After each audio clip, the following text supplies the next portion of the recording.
Heartfelt moments on full display tonight. That is video posted on Savannah Guthrie's Instagram, paying tribute to her mother as law enforcement frantically searches for her after being kidnapped from her Catalina Foothills home. The FBI has now raised the reward to $100,000 for information in the disappearance of Nancy Guthrie. Good evening, everybody, and thanks for joining us. I'm Sean Mooney. And tonight, there's lots of new developments as authorities scramble to identify a potential subject in the ongoing kidnapping investigation.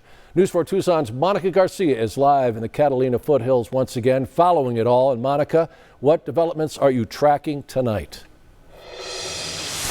A big piece in the puzzle is that new forensic analysis that came in about 2 hours ago, which we broke right here on News 4 Tucson, giving us a better picture, not the full suspect profile, but we're getting close to that. And it's all really centering around what took place earlier today at the door right here behind me when they put up that tent.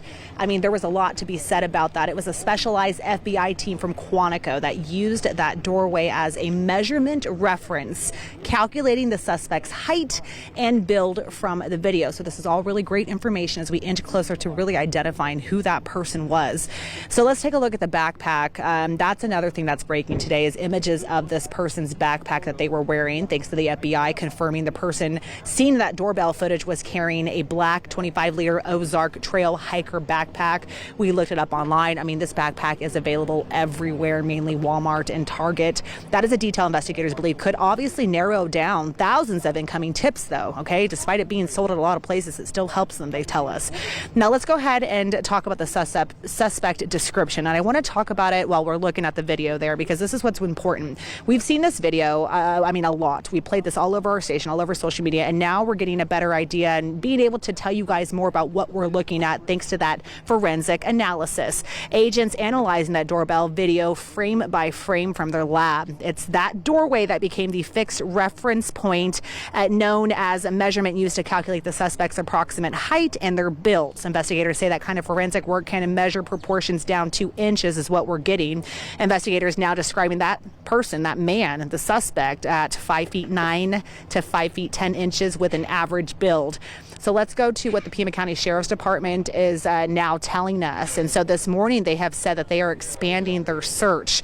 They have expanded it more or less to that 2-mile radius of this neighborhood. So they're expanding while narrowing at the same time the time frame. Okay, so they're saying if you live within the 2-mile radius of this area, that's Skyline Drive, that's North Campbell Avenue, they're being asked, you folks are being asked to submit surveillance video from January 1st through February 1st. So in one entire month, they're now looking at within a 2-mile radius of Nancy Guthrie's house here in the foothills. The sheriff said you should be looking for some suspicious activity. When I did speak one-on-one with Sheriff Chris Nanos, I asked him what specifically, because we've been getting, different descriptions of vehicles and just different colors and different types of vehicles. He goes, no, don't look for a specific vehicle, he told me. It's not about a specific vehicle. It's not about a specific person. He goes, just look at that video. If you live in this area and if you see something that just doesn't belong, he said, you know your neighborhood, you know what car should be there, you know what person should be there. He says that's what they would consider suspicious activity, and that's what he wants people in a 2-mile radius of this area of the foothills to be on the lookout for and consider this. He also tells me that the FBI has received 13,000 tips that they're all looking into since the very beginning. Sean, live from the foothills, I'm Monica Garcia. Back to you.